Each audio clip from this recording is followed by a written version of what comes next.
Can you believe it? In just 8 days, Gilas Pilipinas will face off against international teams in the biggest basketball event of the year. Now, here to give us the top international players to keep an eye on in Group A in particular is basketball analyst Coach Norman Black. Coach, welcome to the game. Welcome back to the game, Coach. Really appreciate you. You know, I grew up watching this guy alongside my dad, both as his coach and his player. And yeah, I just love it every time I'm alongside Coach Norman. So let's get on the business, Coach, because this is incredible in terms of the challenge here for Gilas Pilipinas. Let's start off with the Dominican Republic first. We're gonna ask for a little scouting report of who to watch out for the most, and I think this is probably the team that we already know in particular who to watch out for the most coming from the Dominican Republic. Yeah, I think it would be Carl Anthony Towns. Who's that guy? I think everybody knows him. Plays for the Minnesota Timberwolves in the NBA, and was the #1 pick a few years ago in the league and Rookie of the Year. So he has the credentials coming over. I think he averaged 21 points a game this year, 8 rebounds a game.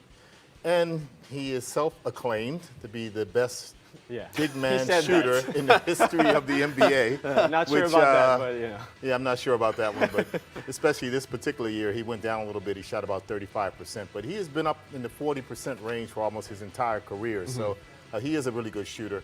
And he's not just a shooter. He can also get to the offensive boards. He can play inside. He's pretty athletic for his size. So he's going to be a handful. Well, Coach, you've had experience, playing and coaching internationally and here in the Philippines. But when you talk about Carl Anthony Towns, you watch a lot of NBA too, Coach. The game is very different. The rules are different. Here in the FIBA, you can pack the paint. How do you think, are we going to see a different kind of Carl Anthony Towns when it comes to the FIBA game compared to the NBA game, Coach? Well, remember, in the NBA, he's playing with Gobert. At the center position. So he plays more of a 4.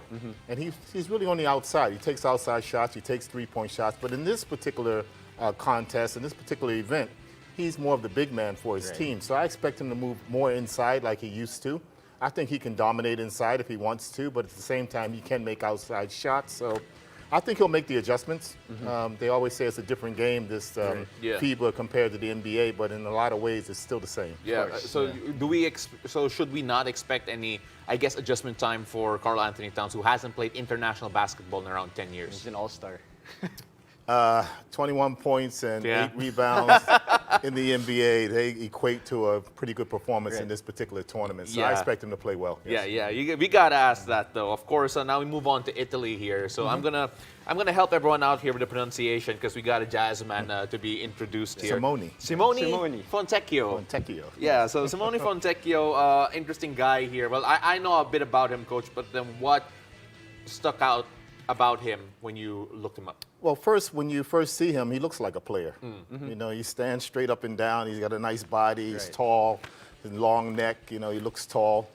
He stands about 6'7". He's about 210 pounds, so he does have some size on him. He has some heft on him. He averaged 6.3 points per game for Utah, 1.7 rebounds, 1 assist a game. But he's considered to be a great shooter, particularly in international basketball, where he shot about 45% in the Euro games and also in the Olympics. He doesn't shoot as well in the NBA. He only shoots about 34% from 3 in the NBA. But at the same time, we're playing FIBA basketball, so that line's a little bit closer, and it's going to be a little bit easier for him to knock down shots. But he's considered to be a knockdown shooter from the perimeter. When you talk about Simone, Coach, and this Italy team and European teams, Coach, you've had a lot of experience going up against different European teams around the world. How important is that three-point shot that you said Simone is going to be, looking for in this tournament in terms of like winning games here in the FIBA World Cup? Well, the first thing I think about when I look at Italy is it's not just going to be Simone here. I mean, they have a good team. Even Melli is a good player, former NBA player who plays for them. And I looked up some tape on them, and they really shoot the basketball really well. They're all good three-point shooters, so that's something they're going to utilize. In addition to that, they do have size. So it's not like they're a small team. So they have a combination of having size inside and also being able to hit the three. So they're going to be one of the favorites going into the tournament. Yeah, Coach, you take a look at the fact that we did identify Simone Fontecchio, but then do you feel that this is not necessarily a team that would rely on 1 or 2 guys and that it should really be more of I guess, defending the entire team and defending the three-point line? Well, they have a few guys who have actually played in the NBA but aren't in the NBA now. Yeah. So it's not just Fontecchio we're talking about as being their only talent. They have a talented team. They have a big team. When I was with Coach Tab as an assistant a few years ago, we actually played against them in Italy, and they were tough. They were very, very tough. So I think they have to be one of the favorites going into this group and into this tournament. Yeah, so we're now going to move on to a guy here that actually, Coach, Diego is more familiar with. Because Diego did play against Angola, and he did play against this particular player, Bruno Fernando. Right, in 2014 when we made it to the World Cup for the youth games, Bruno Fernando was in that team, in that Angola team, but he wasn't like the star player yet of that team, but he was already like a presence inside. Like he would get rebounds, get blocks, but now, Coach, looks like a totally different player. He's an NBA player, Coach. Well, he's been in the NBA for quite a while now, for a few years, and he's 6'10", 240 pounds. Wow. So he has a little bit of size on him. He's only 25 years old, despite the fact he's been in the league for a while in the NBA. And this past year, he ended up with the Atlanta Hawks at the end of the year, averaged 4 points, 3.5 rebounds a game. But I looked him up also, and I studied some of his tapes. And even though he gets most of his points inside the paint, he's not just an inside player. He can actually take you off the dribble and get to the hoop. So that's going to be a concern as far as I'm concerned. Who's going to actually guard him?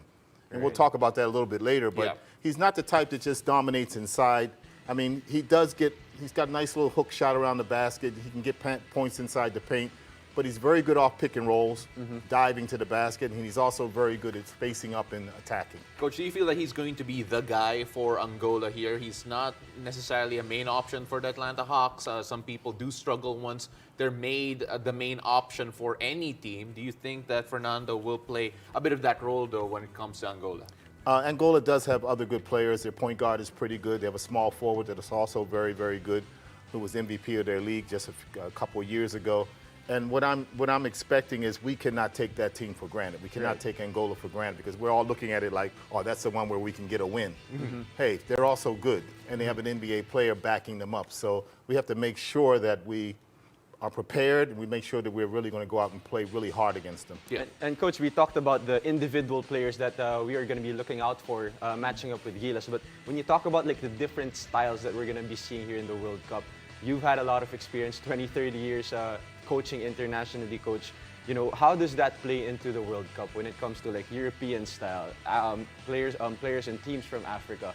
How does that differ when it comes to their play style, Coach? Well, if I would compare it to the Philippine team, obviously we're still running a lot of the dribble drive, attacking off or using our quickness and our speed to attack off the dribble. And you know, if you've looked at the games of the USA coming into this tournament, they're running a very similar style, where they're really just pushing the ball up the court and trying to get into quick offense, trying to get into quick attacks. I think that's what we're going to do. What you see in the European teams a little bit more is you see execution as far as plays are concerned. Sometimes the first, second, third movement is not really the movement they're trying to get the score off of. Sometimes it's the fourth movement. So they play the game a little bit differently, but you've got to take into consideration the European teams have size. So they're going to pound us inside, particularly, you know, guys diving off pick and rolls and maybe a little bit of post-ups for their bigs, and that's something we're going to have to contend with. Well, we'll look forward to that, Coach. I mean, always great having conversations. I learn a lot from you, Coach, just like in practices and now here in the game.